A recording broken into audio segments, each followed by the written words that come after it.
Hi hello ನಮಸ್ಕಾರ welcome back to my channel ಬ್ರೂನಿ ಹಂಬಜಲ್ ವ್ಲಾಗ್. ಗೈಸ್, ಇವತ್ತು ನಾನು ಏನಂದರೆ ವೈಕುಂಠ ಏಕಾದಶಿ ಇರೋದ್ರಿಂದ ಮನೆಯೆಲ್ಲ ಕ್ಲೀನ್ ಮಾಡ್ಕೊಳ್ಳೋಣ ಅಂತ ಹೇಳಿ ಮಾಡ್ಕೊತಾ ಇದ್ದೀನಿ. ವೈಕುಂಠ ಏಕಾದಶಿದು ಹಿಂದಿನ ದಿನ ಇದು ವಿಡಿಯೋ ಮಾಡ್ತಿರೋವಂಥದ್ದು. ಆ್ಯಕ್ಚುಲಿ ನಮ್ಮನೆ ಓನರು ರಂಗೋಲಿ ಬಿಟ್ಬಿಟ್ಟಿದ್ರು. ಆಗಲೇ ರಂಗೋಲಿ ಬಿಡಬೇಕು ಅಂತ ನಾನು ಬಂದೆ ಅಷ್ಟರಲ್ಲಿ ಅವರೇ ಕ್ಲೀನ್ ಮಾಡಿ ರಂಗೋಲಿ ಎಲ್ಲ ಬಿಟ್ಟಿದ್ರು. ಹಾಗಾಗಿ ನಾನು ಅದಕ್ಕೆ ಬಣ್ಣ ಹಚ್ಚೋಣ ಅಂತ ಹೇಳಿ ಹಚ್ಚುತ್ತಾ ಇದ್ದೀನಿ. ನಾನು ಹಿಂದಿನ ದಿನವೇ ಕ್ಲೀನ್ ಮಾಡಿಕೊಂಡು ಡೀಪ್ ಕ್ಲೀನ್ ಮಾಡಿಕೊಂಡು ಮಾರ್ನಿಂಗ್ ಸ್ವಲ್ಪ ಕ್ಲೀನ್ ಮಾಡ್ಕೊಂಡು ಹಂಗೆ ಪೂಜೆ ಮಾಡೋಣ ಅಂತ ಅಂದ್ಕೊಂಡು ಬಂದೆ. ಬಟ್ ಆಲ್ರೆಡಿ ಲೇಟ್ ಆಗಿಬಿಟ್ಟಿತ್ತು. ಹಾಗಾಗಿ ಅವರು ರಂಗೋಲಿ ಬಿಟ್ಬಿಟ್ಟಿದ್ರು. ಹಾಗಾಗಿ ನಾನು ಬಣ್ಣ ಹಚ್ಕೊಂಡು ಆ್ಯಕ್ಚುಲಿ ಚುಕ್ಕಿ ರಂಗೋಲಿ ಎಲ್ಲ ಬರಲ್ಲ. ಹಾಗಾಗಿ ಅವ್ರು ಬಿಟ್ಟಿದ್ದು ನನಗೆ ಇಷ್ಟ ಆಯಿತು. ರಂಗೋಲಿ ಚೆನ್ನಾಗಿ ಬಿಟ್ಟಿದ್ರು. ಹಾಗಾಗಿ ಅದಕ್ಕೇ ಬಣ್ಣ ಹಚ್ಚೋಣ ಇನ್ನೂ ಚೆನ್ನಾಗಿರುತ್ತೆ ಅಂತ ಹೇಳಿ ಸಿಂಪಲಾಗಿ ಹಂಗೆ ಬಣ್ಣ ಹಚ್ಕೊಂಡೆ. ಗೈಸ್, ನಾನು ಏಕಾದಶಿನ ಯಾವಾಗಲೂ ಪೂಜೆ ಮಾಡಿರಲಿಲ್ಲ. ಅಂದರೆ ಮಾಮೂಲಿ ಪೂಜೆ ಮಾಡ್ತಿದ್ದೆ. ಬಟ್ ಏಕಾದಶಿನ ಉಪವಾಸ ಮಾಡಬೇಕು ಅಂತ ಆ್ಯಕ್ಚುಲಿ ಅಂದ್ಕೊಂಡಿದ್ದೆ. ಇದೇ ಫಸ್ಟ್ ಟೈಮು. ನನಗೆ ಯಾಕೋ ಗೊತ್ತಿಲ್ಲ, ಮನಸ್ಸಲ್ಲಿ ಏಕಾದಶಿ ಮಾಡಬೇಕು, ಉಪವಾಸ ಇರಬೇಕು ಅಂತೆಲ್ಲ ಅನ್ನಿಸ್ತು. ಹಾಗಾಗಿ ಅಕ್ಕನ ನಾನು ಕೇಳಿದೆ ಹೇಗೆ ಮಾಡೋದು ಏನು ಅಂತ ಹೇಳಿ. ಅವಳು ಸ್ವಲ್ಪ ಸಜೆಷನ್ ಎಲ್ಲ ಕೊಟ್ಟಳು. ಅದನ್ನು ತೊಗೊಂಡು ನಾನು ಮಾಡೋಣ ಅಂತ ಹೇಳಿ ನಾನು ಡಿಸೈಡ್ ಆದೆ. ನನಗಂತೂ ಒಂಥರ ಫೆಸ್ಟಿವಲ್ ಫೀಲೇ ಆಗ್ತಿದೆ. ನಿಜವಾಗ್ಲೂ ಒಳ್ಳೆ ಹಬ್ಬ ಮಾಡೋ ಥರ ಫೀಲ್ ಆಗ್ತಿದೆ ಏಕಾದಶಿ ಮಾಡ್ತಿರೋವಂಥದ್ದು. ಫಸ್ಟ್ ಟೈಮಲ್ಲ, ಏನೋ ಒಂಥರ ಇಂಟ್ರೆಸ್ಟ್ ಇದೆ, ಮಾಡಬೇಕು ಯಾವ ಥರ ಏನು ಅಂತ ಹೇಳಿ ಕ್ಯೂರಿಯಾಸಿಟಿ ಕೂಡ ಇದೆ. ನೋಡೋಣ ಹೇಗೆ ಮಾಡ್ತೀನಿ ಅಂತ ಹೇಳಿ ನಿಮಗೆಲ್ಲ ತೋರಿಸ್ತೀನಿ. ನಿಮಗೂ ಕೂಡ ಇಷ್ಟ ಆದರೆ ದಯವಿಟ್ಟು ಹೇಗಿದೆ ಅಂತ ಹೇಳಿ ಕಮೆಂಟ್ ಮಾಡಿ. ನೀವೆಲ್ಲ ಏಕಾದಶಿನ ರೆಗ್ಯುಲರಾಗಿ ಮಾಡಬಹುದು, ಬಟ್ ನಾನು ಯಾವಾಗಲೂ ಮಾಡಿಲ್ಲ. ಹಾಗೆ ಒಂದು ಸಿಂಪಲ್ಲಾಗಿ ಪೂಜೆ ಮಾಡಿಬಿಡ್ತಿದ್ದೆ. ಸುಮ್ಮನೆ ದೀಪ ಹಚ್ಚಿ ಗಂಧದ ಕಡ್ಡಿ ಹಚ್ಚಿ ಆ ಥರ ಮಾಡ್ತಿದ್ದೆ. ಬಟ್ ಯಾವಾಗಲೂ ಏಕಾದಶಿನ ನಾನು ಈ ಥರ ಮಾಡಿಲ್ಲ, ಫಸ್ಟ್ ಟೈಮ್ ಮಾಡ್ತಿರೋವಂಥದ್ದು. ದೇವರು ಎಲ್ಲರಿಗೂ ಒಳ್ಳೇದು ಮಾಡಲಿ, ನಮಗೂ ಒಳ್ಳೇದು ಮಾಡಲಿ, ಎಲ್ರಿಗೂ ಒಳ್ಳೇದು ಮಾಡಲಿ ಅಂತ ಹೇಳಿ ಕೇಳ್ಕೊತೀನಿ. ಗೈಸ್, ನಾನಿವಾಗ ಪ್ರಿಪ್ರೇಷನ್ ಮಾಡ್ಕೊಳ್ಳೋಣ ಅಂತ ಹೇಳಿ ಇದು ಆ್ಯಕ್ಚುಲಿ ಇದು ಮಾರ್ನಿಂಗ್ ವಿಡಿಯೋ, ನೈಟ್ ವಿಡಿಯೋ ಅಷ್ಟೇ ಮಾಡ್ಕೊಂಡಿದ್ದು. ನಾನು ರಂಗೋಲಿ ಬಿಡೋದು ಮಾತ್ರ ಮಾಡಿಕೊಂಡೆ. ಕ್ಲೀನಿಂಗ್ದೆಲ್ಲ ವಿಡಿಯೋ ಮಾಡ್ಕೊಳಕ್ಕಾಗಲಿಲ್ಲ. ನಾನು ಈಗ ದೇವ್ರಿಗೆ ಡೆಕೋರೇಷನ್ ಅಂದರೆ ದೇವ್ರಿಗೆ ಎಲ್ಲ ಪ್ರಿಪ್ರೇಷನ್ ಮಾಡ್ಕೊತಾ ಇದ್ದೀನಿ ಪೂಜೆ ಮಾಡಲಿಕ್ಕೆ ಅಂತ ಹೇಳಿ. ಅರವಿಂದ್ ಕೂಡ ಅವರು ಸ್ನಾನ ಎಲ್ಲ ಮಾಡಿಕೊಂಡು ಅವರು ಸ್ವಲ್ಪ ಹೆಲ್ಪ್ ಮಾಡಿದ್ರು. ಅಂದರೆ ಬಾಗಿಲಿಗೆ ಹೂವನ್ನ ಹಾಕೋದು ಈ ಥರದ್ದೆಲ್ಲ ಹೆಲ್ಪ್ ಮಾಡಿದ್ರು. ಮುನ್ನಿ ಆ್ಯಕ್ಚುಲಿ ಸ್ನಾನ ಮಾಡಿರಲಿಲ್ಲ, ಅವಳು ಸ್ವಲ್ಪ ಲೇಟಾಗಿ ಎದ್ಲು. ಹಾಗಾಗಿ ಸ್ವಲ್ಪ ಲೇಟ್ ಆಯಿತು. ಗೈಸ್, ನನಗಂತೂ ತುಂಬ ಖುಷಿ ಆಗ್ತಿದೆ ನಾನು ಮಾಡ್ತಿರೋವಂಥದ್ದು. ಅಂದರೆ ಹಸ್ಕೊಂಡು ಮಾಡಬೇಕಲ್ಲ ಅನ್ನೋ ಫೀಲೆಲ್ಲ ಸೀರಿಯಸ್ಲಿ ಇಲ್ಲ, ಸಖತ್ ಖುಷಿ ಆಗ್ತಿದೆ ನನಗೆ. ಏಕಾದಶಿ ಅಂದ್ರೆಲ್ಲ ನಾನು ಸೀರಿಯಸ್ಸಾಗಿ ತಲೆನೇ ಕೆಡ್ಸ್ಕೊತಿರ್ಲಿಲ್ಲ, ಬಿಡು ಅಂತ.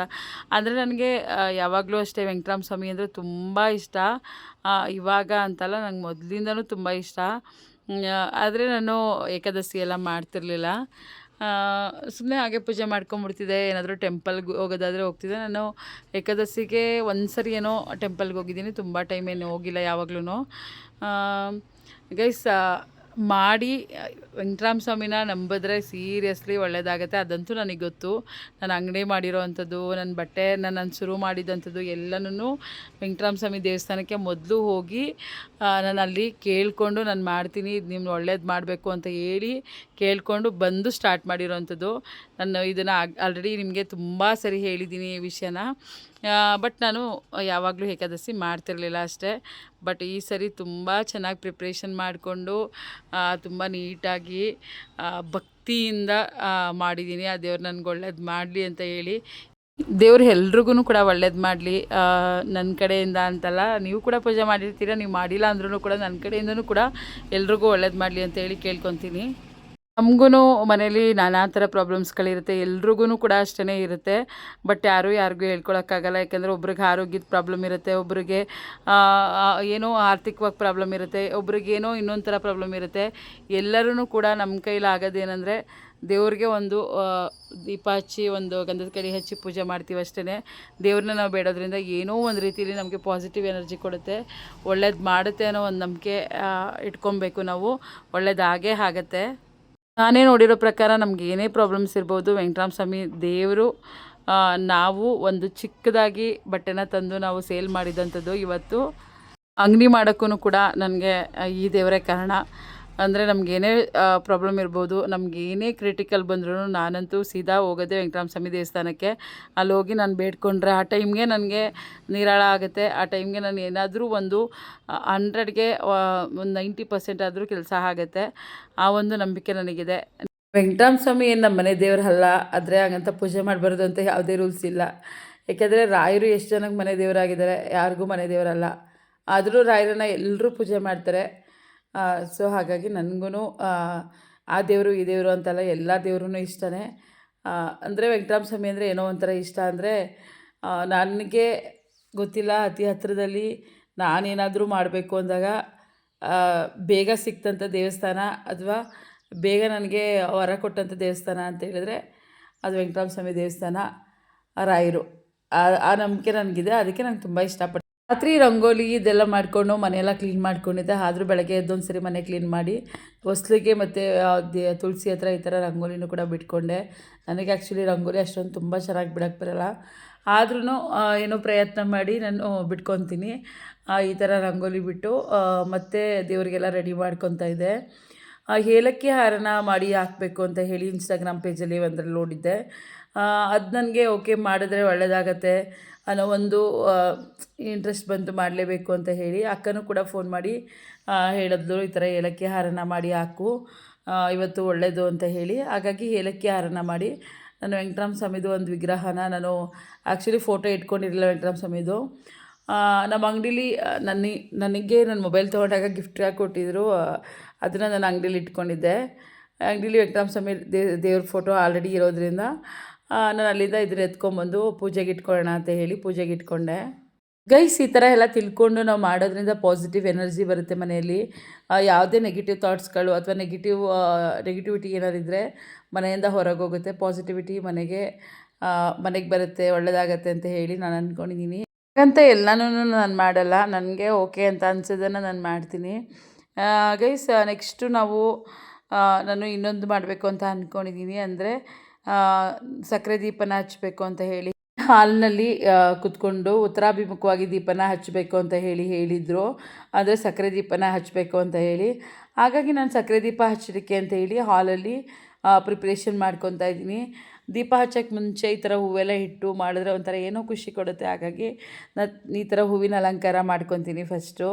ಈ ದೀಪನ ಅವಾಗಲೇ ಹಚ್ಬೇಕು, ಇವಾಗಲೇ ಹಚ್ಚಬೇಕು ಅಂತ ಏನಿಲ್ಲ. ಅಂದರೆ ಏಕಾದಶಿ ಇವತ್ತೇ ಹಚ್ಬಿಡ್ಬೇಕು, ನೆಕ್ಸ್ಟ್ ಏಕಾದಶಿಗೆ ಹಚ್ಬಾರ್ದು ಅಂತಲೂ ಏನಿಲ್ಲ. ಮಂತ್ಲಿ ಒನ್ಸು ಟ್ವೈಸು ಏನೋ ಏಕಾದಶಿ ಬರುತ್ತೆ ಅಂತ ಹೇಳ್ತಾರೆ. ಆ ಒಂದು ಏಕಾದಶಿಲೂ ಕೂಡ ನೀವು ಹಚ್ಬೋದು ದೀಪನ, ಸಕ್ಕರೆ ದೀಪನ ಹಚ್ಬೋದು.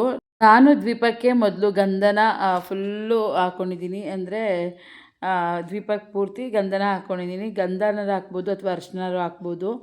ಅದು ಹಾಕಿದ್ರೆ ಏನೋ ಒಳ್ಳೇದು ಅಂತ ನನಗನ್ಸುತ್ತೆ, ಹಾಗಾಗಿ ಹಾಕಿದ್ದೀನಿ. ಗಂಧನ ಸವರ್ಕೊಂಡು ದೀಪಕ್ಕೆಲ್ಲ ನಂತರ ನಾನು ತುಪ್ಪನ ಹಾಕಿ ದೀಪಕ್ಕೆ ಅದಕ್ಕೆ ಸ್ವಲ್ಪ ಒಂದು ಚಿಟಿಕೆಯಷ್ಟು ಅಥವಾ ಅರ್ಧ ಸ್ಪೂನಷ್ಟು ಸಕ್ಕರೆನ ಹಾಕ್ಕೊಂಡು 2 ಬತ್ತಿನ ಹಚ್ಚಿ ಈ ಥರ ದೀಪ ಹಚ್ಕೊಬೇಕಾಗತ್ತೆ. ದೀಪ ಹಚ್ಕೊಂಡು 11 ಸರಿ ಮಹಾಲಕ್ಷ್ಮಿ ಮಂತ್ರ, ಹಾಗೆ 11 ಸರಿ ನಾರಾಯಣ ಮಂತ್ರ, ಹಾಗೆ 11 ಸರಿ ಕುಬೇರ ಮಂತ್ರನ ದಮ್ ದಮ್ ಅಂತ ಹೇಳಿ ಕುಬೇರ ಮಂತ್ರನೂ ಕೂಡ ಹೇಳ್ಕೊಬೇಕಾಗತ್ತೆ. ಆ ನಂತರ ಇದು ಎಲ್ಲಿವರೆಗೆ ಹುರಿಯುತ್ತೆ ಅಲ್ಲಿವರೆಗೆ ಮಾತ್ರ ಹುರಿಸ್ಬೇಕು. ಈ ದೀಪ ಕೆಟ್ಟ ನಂತರ ನಾವು ಮತ್ತೆ ಹಚ್ಚಬಾರ್ದು. ಅದನ್ನು ನಾವು ಮಾರನೇ ಬೆಳಗ್ಗೆ ದ್ವಾದಶಿ ದಿನ ಯಾವ್ದಾರ ಗಿಡದ ಕೆಳಗಡೆ, ಮರದ ಕೆಳಗಡೆ, ನಾವು ಯಾರು ತುಳಿದೇ ಇರೋಂಥ ಜಾಗದಲ್ಲಿ ನೋಡಿಕೊಂಡು ಹಾಕಬೇಕಾಗತ್ತೆ. ಆದ ನಂತರ ನಾನು ವಾಸುದೇವಂದು 108 ಸರಿ ಮಂತ್ರನ ಹೇಳಿ ನಾನು ಪೂಜೆನ ಸ್ಟಾರ್ಟ್ ಮಾಡ್ತೀನಿ. ಗೈಸ್, ದೇವ್ರ ಮನೆಯಲ್ಲಿ ನಾನು ಪೂಜೆನ ಸ್ಟಾರ್ಟ್ ಮಾಡಿಕೊಂಡೆ.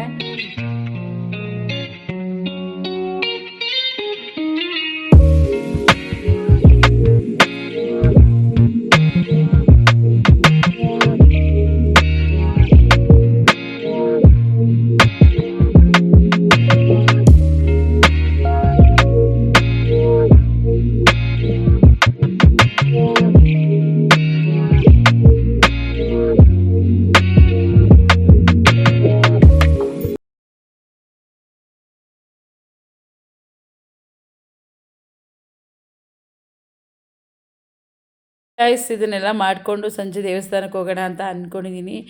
ನೋಡೋಣ ಹೇಗಾಗುತ್ತೆ, ದೇವಸ್ಥಾನಕ್ಕೆ ಹೋಗೋಕ್ಕಾಗುತ್ತಾ ಏನು ಅಂತ ಹೇಳಿ. ಗೈಸ್, ಈ ವಿಡಿಯೋ ನಿಮ್ಗೆ ಇಷ್ಟ ಆಗಿರೋ ದಯವಿಟ್ಟು ಕಮೆಂಟ್ ಮಾಡಿ, ಹಾಗೆ ಲೈಕ್ ಆ್ಯಂಡ್ ಶೇರ್ ಮಾಡಿ, ನಮಗೂ ಕೂಡ ಸಪೋರ್ಟ್ ಮಾಡಿ. ನಾನು ತುಂಬ ದಿನದಿಂದ ವೀಡಿಯೋಸ್ಗಳನ್ನ ಹಾಕ್ತಾನೇ ಇದ್ದೀನಿ, ಆದ್ರೂ ಕೂಡ ವ್ಯೂಸ್ ಸ್ವಲ್ಪ ಕಡಿಮೆ ಆಗ್ತಿದೆ. ಅಂದರೆ ಮಧ್ಯದಲ್ಲಿ ನಾನು ಸ್ಟಾಪ್ ಮಾಡಿದ್ರಿಂದ ಇದಕ್ಕೆ ಪ್ರಾಬ್ಲಮ್ ಆಗಿದೆ ವ್ಯೂಸ್ಗೆ.